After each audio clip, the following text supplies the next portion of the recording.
Good afternoon and welcome to the Lunchroom on Radio Caribbean International. It is Friday, October the 20th, 2023, and this is program number 1077 of the Lunchroom. I'm your host, Calix George Jr. In addition to 101.1 FM radio, you can get us at our website, rcistlucia.com. We're streaming there. You can also download all our previous shows on that platform. And as well, we are on YouTube. Just search for Radio Caribbean International on YouTube. You should be able to find us there. And of course, please like and share that link as well with your friends and family. Don't forget to subscribe to RCI on YouTube. Now, if you want to call in to tell us what's on your plate today, the number to do so is 452-3046. Again, 452-3046, as well as our WhatsApp number. If you want to call in to WhatsApp or on our WhatsApp, it is 724-0008. You can also message in, and that number is 724-0008. Some birthday wishes for today going out to Miss Lana Casimir. Happy birthday to you, Lana, and we're hoping that you're having a fantastic birthday celebration. And it's also the birthday of Miss Melissa Alexander. Happy birthday to you, and wishing you an absolutely fantastic birthday. And of course, do enjoy the entire weekend. Now, a bit of history. On this day, in the year 1097, the first Crusaders arrived in the city of Antioch, and that was en route to the Holy Land. 1603 saw a Chinese uprising in the Philippines, failing after 23,000 people were killed. The U.S. Senate ratified the Louisiana Purchase on this day in 1803. In 1935, on this day, communist forces ended their long march to Yan'an in Shaanxi province in China, bringing Mao Zedong to prominence.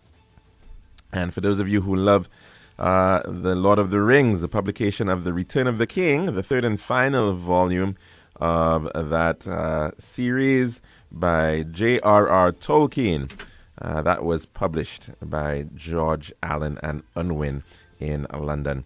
1973 saw Queen Elizabeth II opening the Sydney Opera House over in Australia. And in 2020, on this day, the United States Justice Department sued Google for illegal monopoly in over search and search advertising. Now, it is Financial Information Month, Financial Literacy Month. It's marked every October.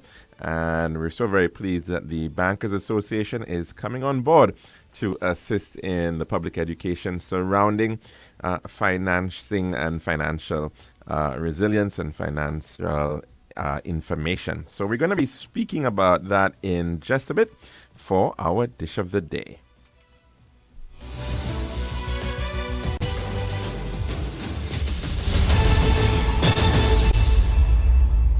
The Daily Dish is brought to you the kind compliments of our good friends at Tiles Plus. One tiles for your home, I see. Bathroom, kitchen, pantry. Need tiles for your balcony. Come down to Tiles Plus, satisfaction guarantee. Tiles Plus, Tiles Plus, Tiles Plus. Big tiles with unbeatable cost. Customer service, A+. With all kind of tiles, come down to Tiles Plus. We also got gasway and vanity. Box, doors, you'll see. Come down to mind nobody. We got the best tiles on island. Trust me. We are located Land Street in Castries, Bosses Grozile, and Flag Street in Beaufort. Telephone number 453-7939. Tiles Plus. Serving now, the Daily Dish. And welcome back to the Lunchroom here at Radio Caribbean International. Now, as I did mention, it is Financial Literacy Month, and certainly it is a very important aspect for everybody because financing is required for nearly everything, for maintaining your household, for life. We have certainly become very much dependent on money and the use of money around the world. It is vital. And of course, within our space, we are under the jurisdiction of the Eastern Caribbean Currency Union, headed by the ECCB, based over in Basse, St. Kitts and Nevis. And they, of course, have been marking this Financial Information Month since 2002. Of course, a number of our local banks are on board, including the St. Lucia Development Bank, Of course, it is a very special institution because it is our own national development bank, which has been capitalized by the government of St. Lucia. And to help us unpack what is in fact the theme for this year's Financial Information Month, it's called Wealth Creation for Financial Resilience. And in fact, looking in particular, the financial resilience through the promotion of self-employment, entrepreneurship, and business ownership, which of course is so very important, as we've heard so many times, the importance of micro, small, and medium enterprises driving economic development, driving wealth creation in all countries around the world. And of course, St. Lucia is included in that mix. And to tell us about that and to have that conversation with us, I'm so very pleased to have Miss Ronisha Gentle. She is the Business Marketing Officer at the St. Lucia Development Bank. Welcome to the program, Ronisha, and thank you so very much for joining us. Of course. Good afternoon, listeners. Thank you for having me, RCI.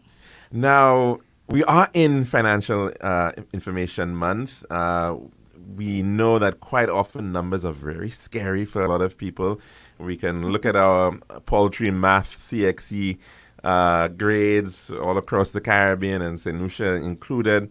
And the issue of counting dollars and cents, management of money, discipline, financial literacy, all of that sometimes is very scary for a lot of people, and they don't really have the confidence that they can necessarily manage their finances in their household, far less if they are in fact running their own business. And so we know lots of people, they're very talented, maybe they're great actors, they can paint, they can sing, they can make wonderful meals, they have wonderful products out there, but when it comes to the financing aspect of it, they're out of the water. How is this event, this month of looking at financial information assisting in that regard to the average ordinary St. Lucian? You know, Mr. George, I think you raised some very good points. And you know something, what I have noticed is that people only look at the cents and dollars when they go to the supermarket and realize that their favorite item has raised by a couple cents.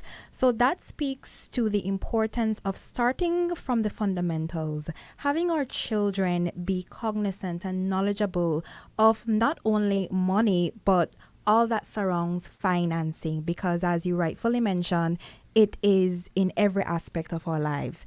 And there are persons who are very hesitant, like you mentioned, and may draw a blind eye. And this is something that is generational, because if your grandfather didn't like money or didn't like math, more than likely your father didn't, and more than likely you will not as well.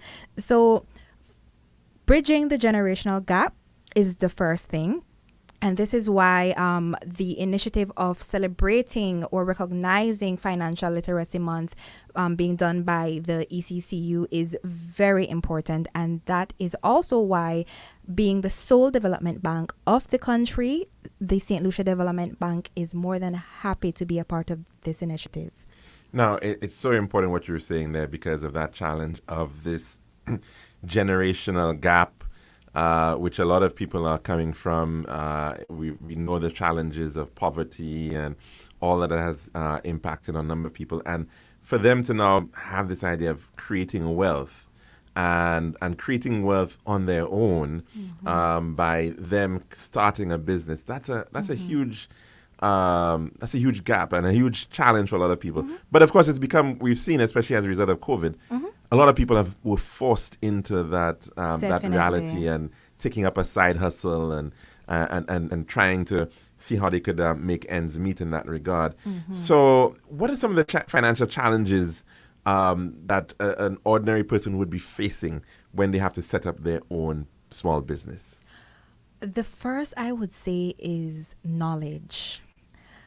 Knowledge of what your business is. And oftentimes, too often, we have people with amazing business ideas. They know what they want to do, but they don't know how to get there. now, even now, during COVID, post-COVID, whatever stage of the COVID crisis you would want to call it, information has been blasted out there, particularly with the rise in social media and TikTok. So there are now several avenues where persons can get information from, as well as information that would be relevant to us here in the Caribbean. So that I would consider to be the first step. Getting knowledge on your financing and the type of finance that relates to your business. Additionally, having a solid business plan is a second one that is up there. Maybe even tying for first. In conjunction with a business idea, you have to know where you want to see your business 6 months, a year, or even 2 years from now.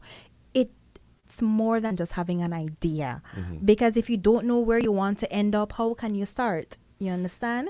And I want you to speak a little bit more about that whole concept of a business plan, because there will be a lot of people who will have an idea. And the reality is that possibly that idea it's nothing new. I mean, there's so many ideas. Of course. Somebody has had it before. Of course. It's probably not even something necessarily novel. And, you know, we've heard it quite often. We live in a copycat society, so everybody is pretty much replicating what somebody else is doing. Speak a little bit to the importance of scanning the marketplace, seeing the environment of the area that you actually want to get into. Yeah. So that brings us to market research. It's very important that persons do this, because how can you enter a market? For example, cosmetology.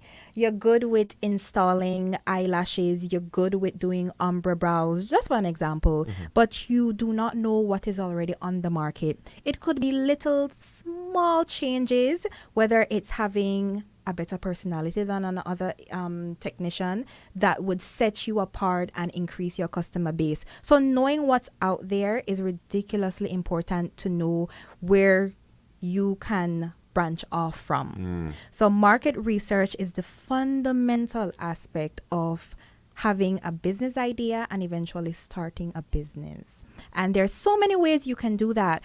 Social media is the main one. So if you are a carpenter, for example, see what type of woodworking businesses are on the market. Go on Instagram, go on Facebook, check the phone book and see what is out there. Give them a call, check on their prices. They don't know who's calling. You know, do thorough research for you to put yourself in a better position where you are a lot more marketable, because what you don't want is the copycat effect. You do not want to have a business that is exactly the same as every single thing out there in the market, because what makes you different? Why would someone want to come to you and not the other one that is down the road? Yeah. And I'm so, you know, it's so important what the point that you're making, because you have to look at all these various factors in terms of even your location, in terms of the size of the market in your area, how many people are actually likely to utilize your service in your particular area, sphere of influence. And I would say, would you say it's easy to get a lot of information here in an island like St. Lucia? I mean, I'm not sure how well positioned we are in terms of gathering information like this. Well, luckily for us, we are so small. Information is a lot easier to get than you may think. Word of mouth is actually a huge form of information that you can get, because just speaking to one person, they would be able to tell you, oh, well, I have a cousin who has a sister who used this person once and they quoted her XYZ and she said it was too high. And then from there, it's a snowball effect and you go from there. So being determined and having that persistence will get you the answers that you want for you to realize and know what's happening in your respective market. And so, of course, as a financial institution that is, you know, no doubt seeing lots of different applications or people interested, the strength of that business plan then becomes so very important, and how realistic that business plan actually is in terms of the analysis that is put in terms of the market information, market research. You know, I will say, and this goes beyond the St. Lucia Development Bank, and I'm pretty sure other financial institutions are having the same problem. There are a lot of persons who would come into the banks or credit unions and their business plans are not solid. It needs a lot of work. And that is where, and the government acknowledges this, they have acknowledged it. So this is why places such as Small Business Development Corporation is in effect. This is why entities such as the Youth Economy Agency has those technical aspects to them to assist persons with getting their business plan to a satisfactory level, that is, to be accommodating to the financial institutions. Now, you will have a lot of businesses, people already out there. They're already in the hustle, so to speak. They've already got a small business running. It may not necessarily be very well structured, and it may not be registered. It may, a lot of things may not necessarily be in place. But the reality is that they're trading, and the question is, they want to expand now. How do they do that? They need the resources, they need the funds to be able to do that. But how do they do that? Register your business. First things first. You need to offer validity and trustworthiness. There's no way, whether that's ethically or lawfully, that you can be running a very popular entity and it is not registered, right? So that's the first step. In addition to that, you layer on the market research. Also, you want to have your books in order. What do I mean by books? Your accounting, your receipts, what comes in, what goes out. These are the crucial elements for your business that you would need to have at the back of your hand for you to come into the St. Lucia Development Bank and say, hey, I have a little chicken truck, but I need a new fryer. These are my documents. What do I need? How can we get this going? And you're helping us help you. Because the more prepared you are, the less running around you have to do. Because the last thing you want is to come ill-prepared and you have a relationship specialist saying, well, you need X, Y, Z, and you're out there running around and you're getting frustrated, you're getting deflated and demotivated. So be prepared.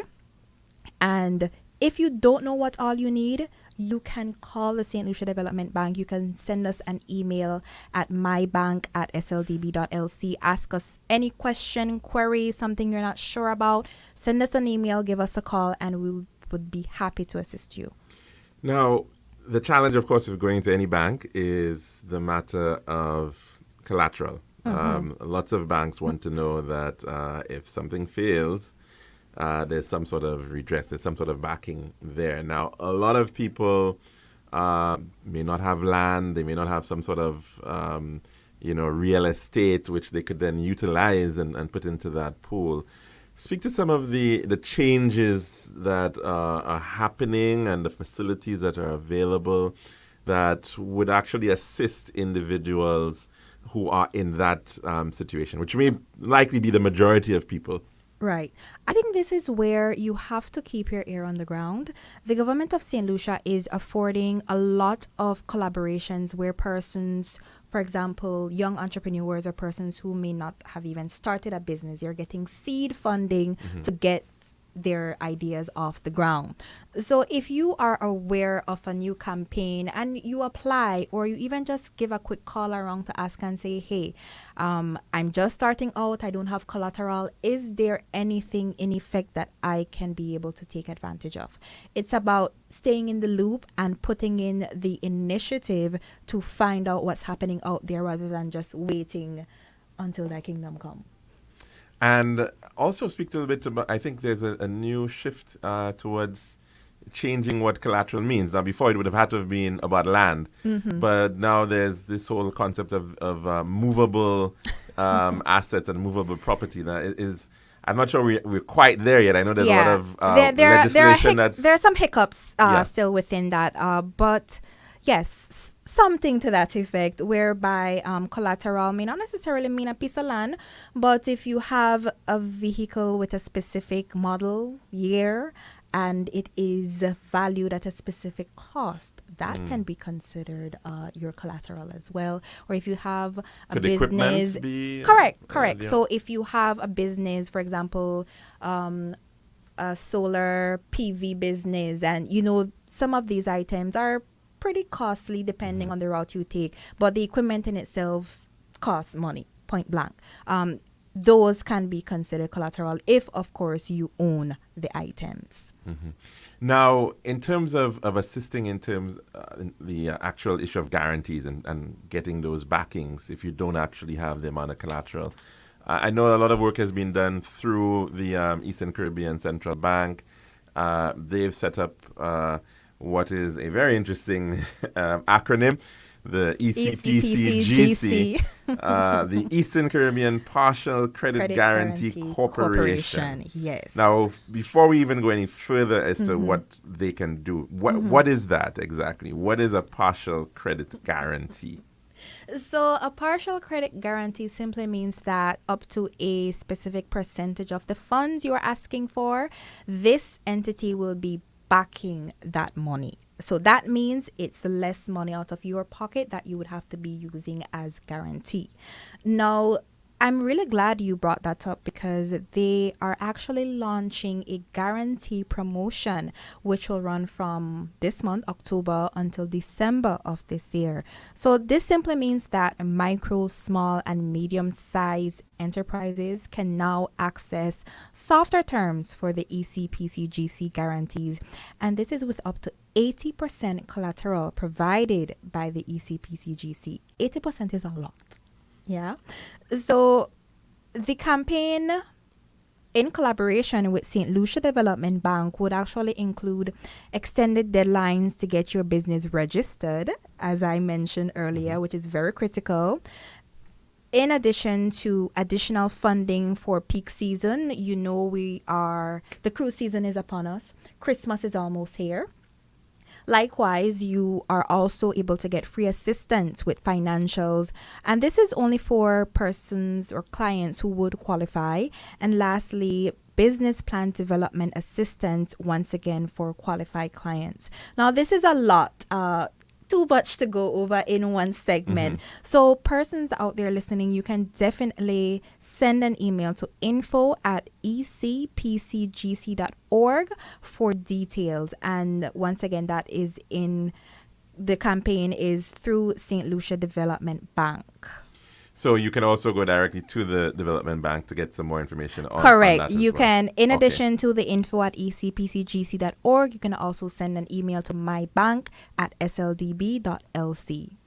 Wonderful. Now, I mean, as you rightly said, you've got to look at so many of these various options. You've got some assistance coming from the government through the youth economy, through the MSME grants, which The are being done CTA through loan grant facility. the community tourism agencies. They have their own loan grant facility. Right. So depending on the kind of business that you're in, there are a number of, or where you're at in terms of your startup, or whether you're growing, scaling up, or whatnot. There are different opportunities to perhaps get some grant funding and from loan funding from that. Now, going through those agencies, do you still have to end up coming back into the bank and SLDB in that way? So I will say this. When approaching this task of seeing what type of funding there is out there, the process is that you go to the agencies themselves. They will advise you of their checklist. The only time it reaches the St. Lucia Development Bank is after those agencies and entities have approved the persons. And then we get what you would like to call maybe a list. And from there, we would be dispersing the funds. So you would not be coming to us first because we would have to send you to them. Okay, so even though you may be getting a loan from the community tourism agency and it might be through SLDB, you still have to work through the agencies first and foremost. Correct, because they do the initial validating and vetting of the applicants. Wonderful. Now, you did mention earlier on the issue of accounting or record keeping. How important is that really? I mean, why? I mean, somebody saying, "Hey, you know what? I'm making the money. I'm checking it on my bank account. I'm keeping tabs as to where things are at."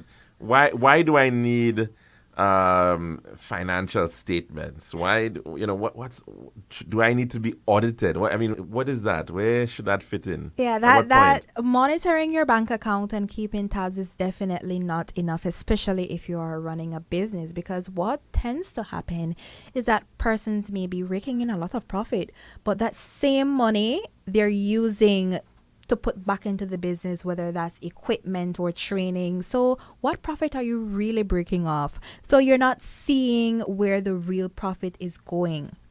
So that brings me to taking account of every single cent and penny that comes into the business and goes out of it. There's no other way rather than setting up a little accounting system.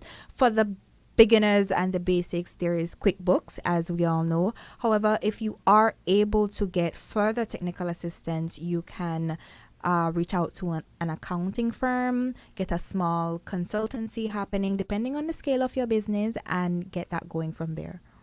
Very, very important indeed. Now, we're pretty much already out of time for this segment. But thank you so very, very much. We've been speaking with the business marketing officer of the St. Lucia Development Bank. She is Miss Ronisha Gentle. Ronisha, Financial Information Month, thank you so very much for coming in. Of course. Do you have any parting words for the audience, for listeners?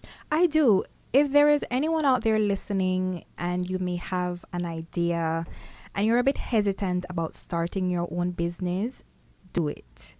There is nothing that you will regret about doing it other than I should have started sooner. There are the resources out there. You just need to look. Because nothing comes easy, You can't just wait for everything to be handed to you. You need to assess what you have, where you are, and then push for it. The St. Lucia Development Bank is continuously determined for offering citizens of St. Lucia the opportunity to grow and to develop, whether that's in entrepreneurship, education, agriculture, climate change, sustainability. All of that we cover there at SLDB, and it would be remiss of me as a business development and marketing officer to, even if you have an idea that you don't think won't pan out, give it a run by someone and give us a call, send us an email. And even if you're at a stage where we are not able to assist you with financing right away, we are able to guide you to the relevant agencies who are able to provide you with that assistance. Wonderful. Thank you so very much, Ronisha, for coming in and sharing with us on Financial Information Month, and the theme being wealth creation for financial resilience. And in particular, we've been looking at the issue of self-employment, entrepreneurship, and business ownership. Really, really important at this time. Now, we're going to end our dish of the day, and I believe we've gotten our weather report for 12 noon available. And, of course, we've got to watch out for, I believe, Hurricane Tammy, which is in our region at this time. So we'll head across to Hyper, and he'll take us through that. This has been The Daily Dish.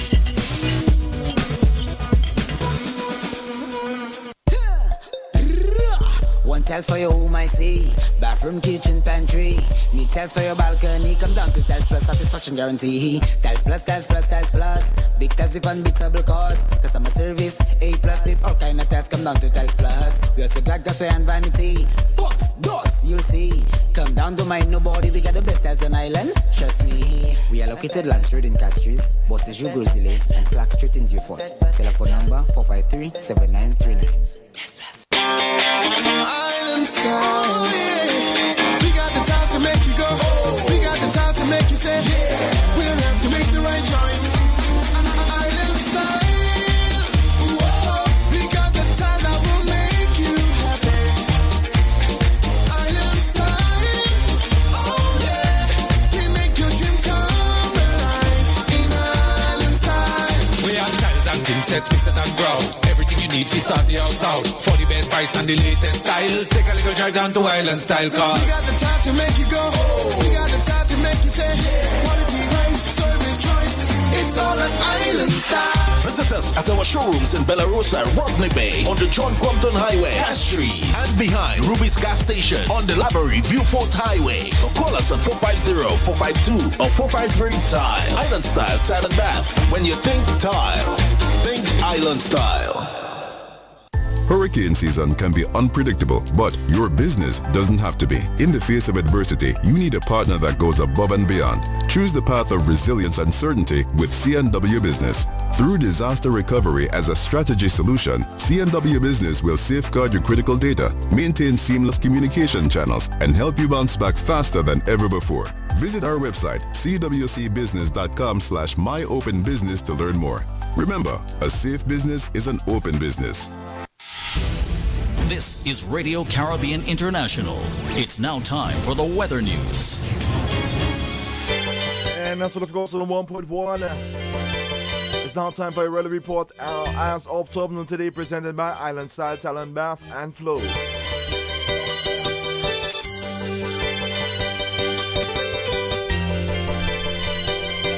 The forecast for St. Lucia Valley for the next 24 hours. Winds will be blowing from between northeast and east-northeast near 12 miles per hour or 19 kilometers per hour.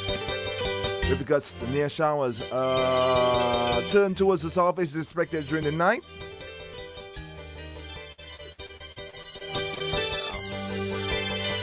The weather generally cloudy skies with a few periods of rain. Some scattered moderate to heavy showers and isolated thunderstorms. And there is an advisory in here which reads residents and motorists in areas prone to flooding and landslides are advised to exercise caution. Also, small craft operators and sea beavers are advised to exercise caution due to locally rough seas and possibly tropical storm conditions caused by Tammy. Forecast for the Les Antilles, mostly cloudy skies with periods of rain, scattered moderate to heavy showers and thunderstorms. And the tropical weather outlook, Tammy becomes a hurricane. Hurricane Tammy will continue to cause some cloudiness, periods of rain and scattered to moderate to heavy showers and thunderstorms over the Les Antilles during the forecast period. At 11 a.m. today, the center of Hurricane Tammy was located near latitude 14.1 degrees north and longitude 51.6 degrees west, or about 165 miles or 265 kilometers east of Martinique.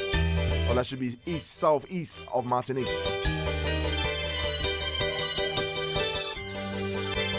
Tammy is moving towards west-northwest near 7 miles per hour or 11 kilometers per hour.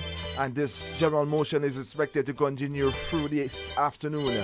A turn towards the northwest is anticipated by this evening, followed by a northwestward to northward turn Saturday night through to Sunday night. On the forecast track, the center of Tammy will move near or over portions of the Leeward Islands tonight and on Saturday, and then move north to north. I'm going to read this over again. The forecast track of the center of Tammy will move near or over portions of the Leeward Islands tonight and on Saturday, and then move north to north. And then move north of the northern Leeward Islands on Sunday. Maximum sustained winds are near 75 miles per hour or 120 kilometers per hour with higher gusts.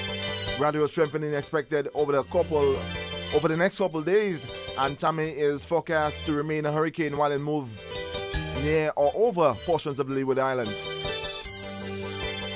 Tammy is expected to produce rainfall totals to 4 to 8 inches with maximum amounts to 12 inches over the Leeward Islands and 2 to 4 inches with maximum amounts of 6 inches over the northern Leeward Islands. A tropical storm warning is in effect for most of the Leeward Islands. A tropical storm watch is in effect for Barbados and Martinique, and a tropical storm warning is in effect for Guadeloupe, Antigua and Barbuda, Montserrat and St. Kitts and Nevis. A hurricane watch is in effect for Anguilla, St. Martin and St. Barthélemy. Yeah, that should be St. Barthélemy. Interest in the rest of the region, I advise to monitor the progress of this system. I didn't see St. Lucia in here, but we still gotta be cautious, alright?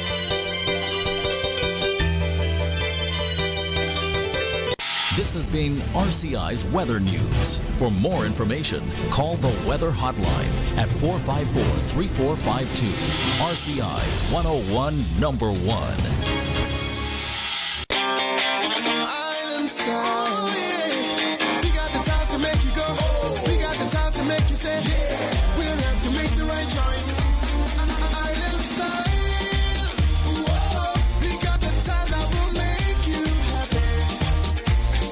Island style. Oh yeah. We make your dream come alive in island style. We have tiles and insets, pieces and ground. Everything you need to sort the house out. For the best price and the latest style. Take a little drive down to Island Style Car. We got the time to make you go. We got the time to make you say, quality, price, service, choice. It's all an island style. Visit us at our showrooms in Belarus, Rodney Bay, on the John Crompton Highway, Cass Street, and behind Ruby's Gas Station on the Library Viewfort Highway. Or call us on 450-452 or 453-TILE. Island Style Tile and Bath. When you think tile, think Island Style. Hurricane season can be unpredictable, but your business doesn't have to be. In the face of adversity, you need a partner that goes above and beyond. Choose the path of resilience and certainty with C&W Business. Through disaster recovery as a strategy solution, C&W Business will safeguard your critical data, maintain seamless communication channels, and help you bounce back faster than ever before. Visit our website, cwcbusiness.com/myopenbusiness to learn more. Remember, a safe business is an open business.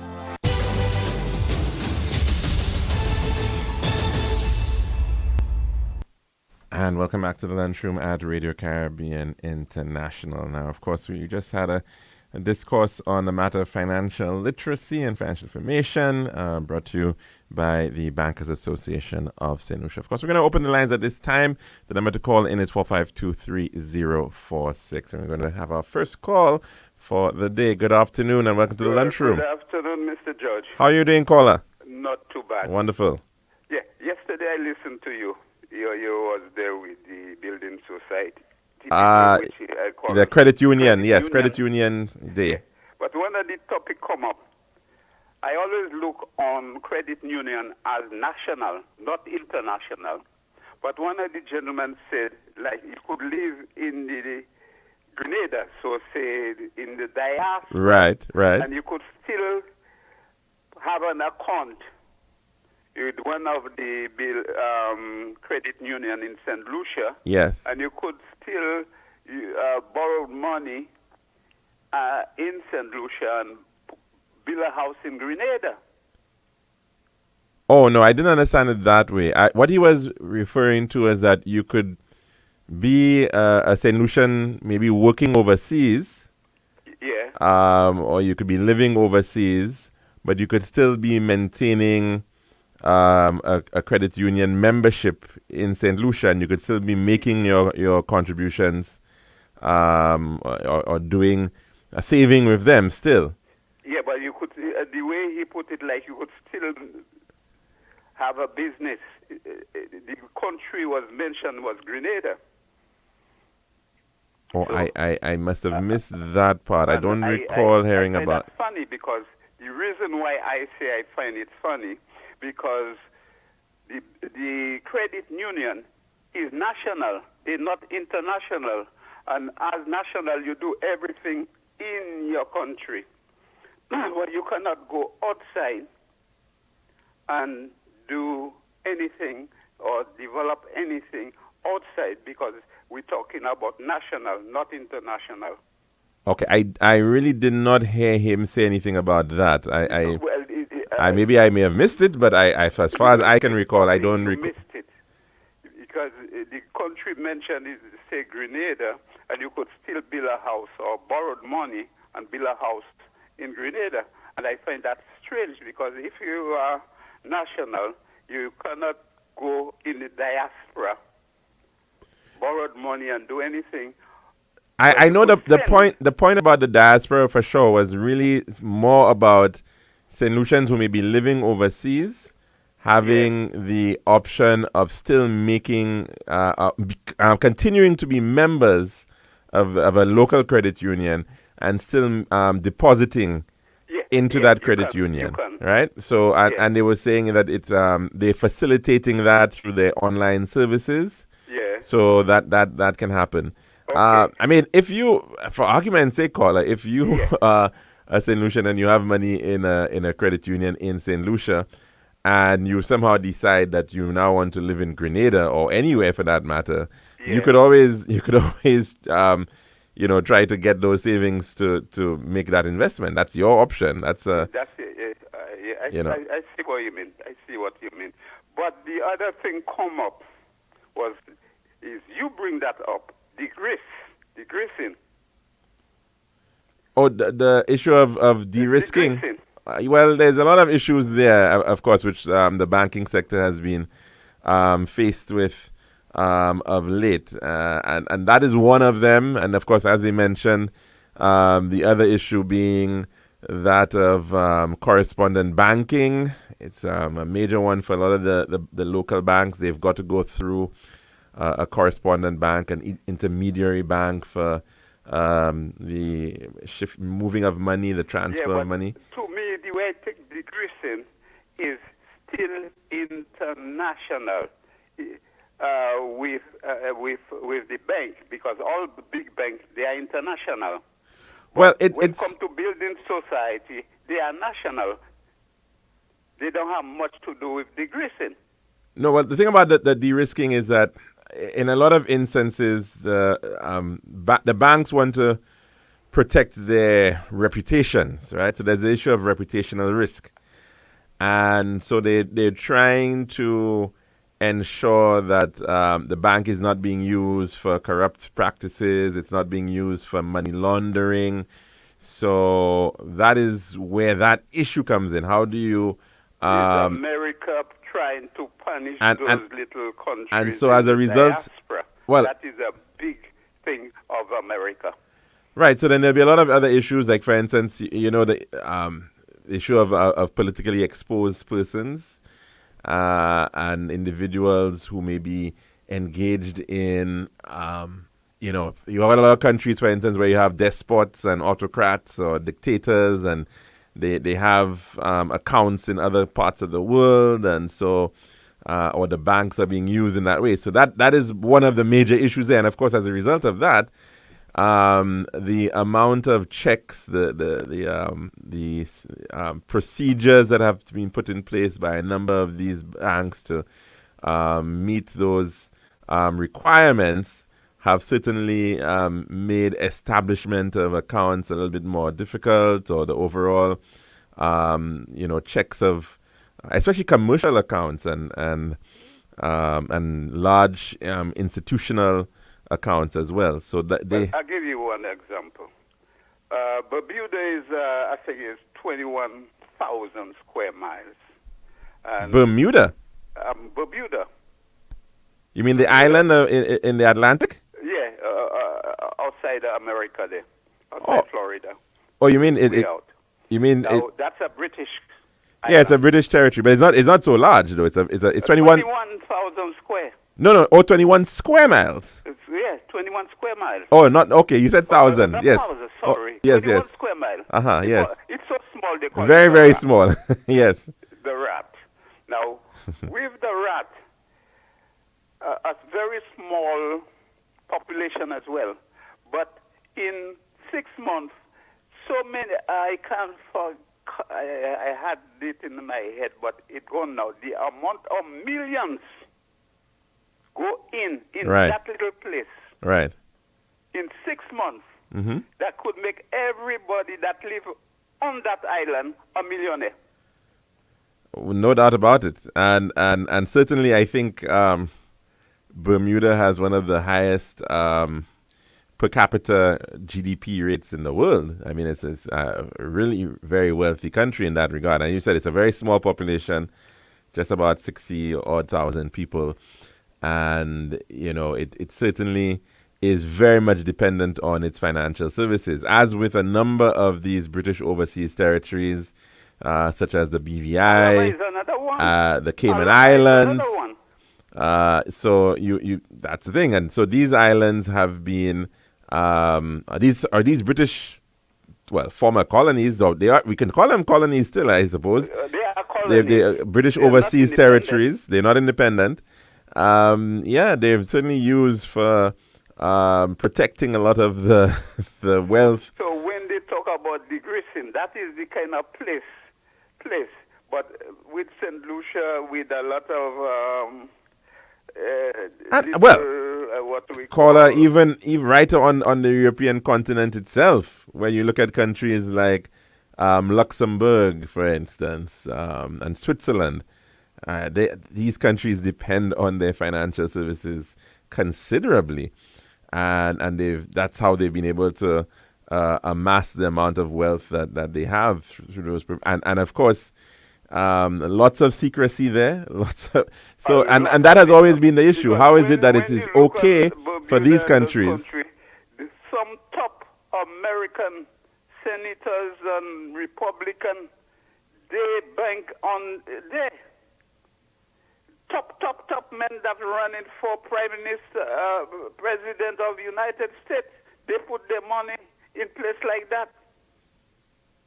Yeah, and it is certainly called that is the I guess you could call it hypocrisy or the double standard that we're seeing when it comes to a lot of these. All how I look on it, I see a lot of double standard. Good afternoon, Mr. George. All right then, caller. Thanks very much for that contribution. And of course, still very important within the context of finances, and in fact, that is the reality that a lot of individuals, a lot of wealthy corporations, they will try to beat the tax man in the local in the country where they actually are based, and they will set up a number of accounts, or they will also register the companies or establish headquarters in other countries where the taxes are more suitable for their liking, and it's pretty common across in Europe. In fact, Ireland has been a major beneficiary of just that. It, in fact, is the headquarters for some major international corporations, the likes of Apple, for instance. And they, in fact, I wouldn't say that they're shell companies, but they have their headquarters over in these countries. And through very creative arrangements, they will in fact ensure that the profits stay offshore, and the monies that those countries in fact make will stay out of the country where they're making the most money. And of course, in this instance, the United States, where Apple was formed and originally is still pretty much the center of its sales, as well as the center of its a lot of the research that it's done would still be over there, but certainly the profits are made elsewhere, and they do that through a very crafty system of intellectual property being held in another country, and so therefore Apple USA and Apple all around the world, all their various subsidiaries will have to pay patent rights to the headquarters, so to speak, and that's how they get away with a lot of these things. So it is a major issue, and it's of course something that companies around the world do have to look at, and the importance of intellectual property as well is vital within this context of business development that we're speaking about. If people are going to innovate, the idea that their knowledge, what they've created, their ideas, their technology is in fact protected and can then yield profit or yield value for them. So it is also a very important aspect, although we haven't really done enough on it perhaps at the local level, but it certainly is a very fundamental aspect in terms of promoting entrepreneurship. So we certainly do need to think about that as well. Now, we've got a few minutes left. I did want to touch a little bit on the matter of Israel and Palestine, as we are going into the second week since we saw the rise in the issue just last week, 2 Saturdays back, that attack by Hamas, and lots of speculation coming on there. We'll take a little bit in of a video which looks at the start of the Israeli state. But just to begin it, we won't be able to get through the entire thing. So that gives some context as to some of the other issues that that continue to plague this 75-year-old country. On November 2nd, 1917, Britain's Foreign Secretary, Arthur Balfour, wrote a letter that would set off a conflict still being fought more than 100 years later. His Majesty's government view with favour the establishment in Palestine of a national home for the Jewish people and will use their best endeavours to facilitate the achievement of this object. When Balfour wrote of his government's intent to create a Jewish homeland in Palestine, 90% of the people living there were not Jewish. Just 31 years later, most of them were gone.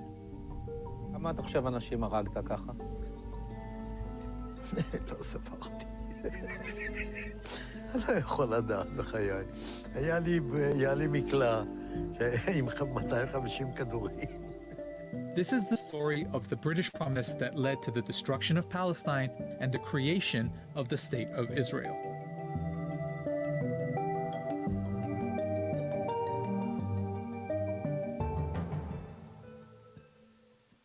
Let's start with the obvious question. Why were the British making promises about other people's countries? Short answer, empire is one hell of a drug. This was World War I, and the British were making lots of promises.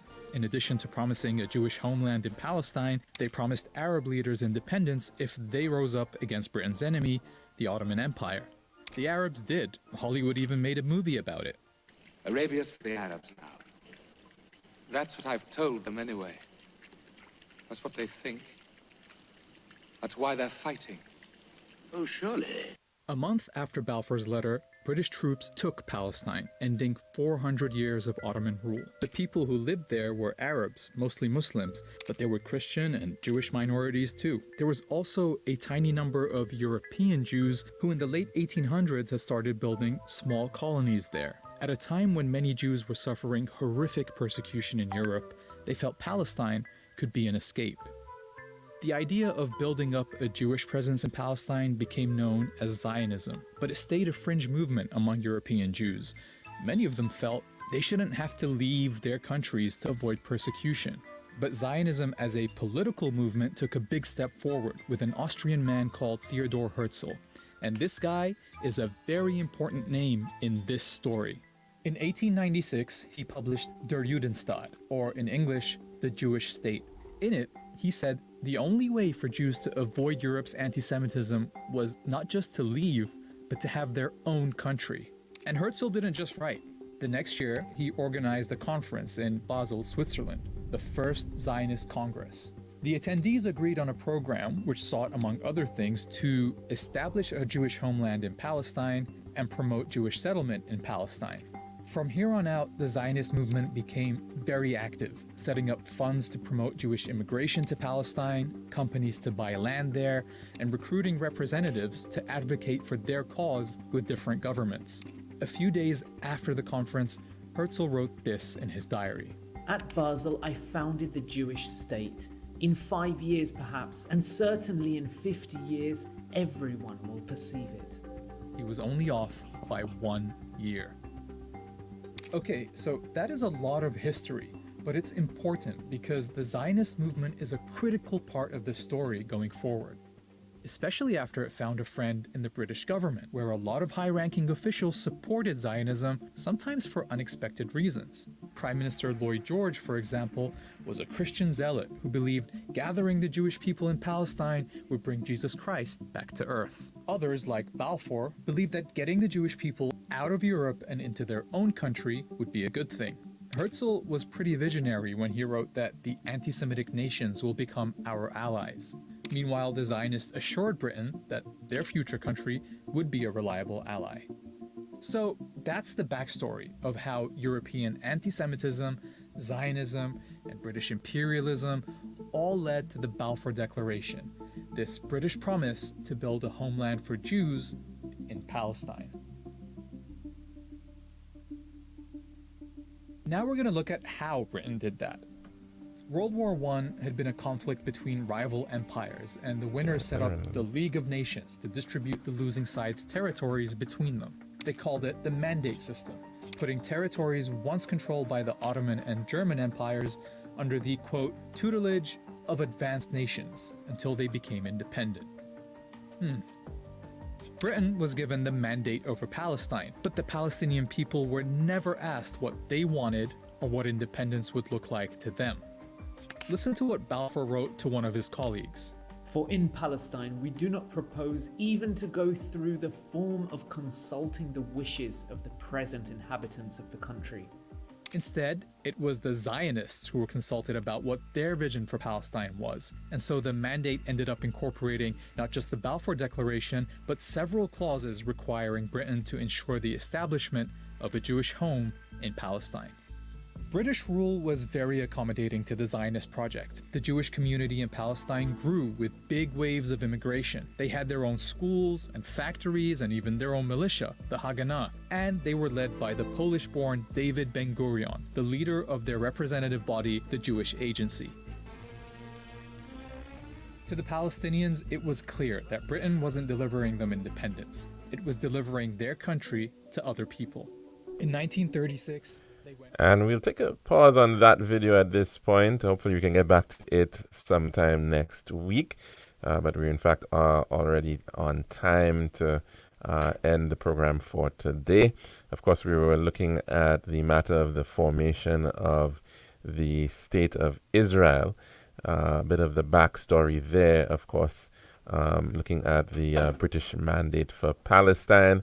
The name Palestine, of course, being what that region was called up until the formation of that State of Israel in 1948.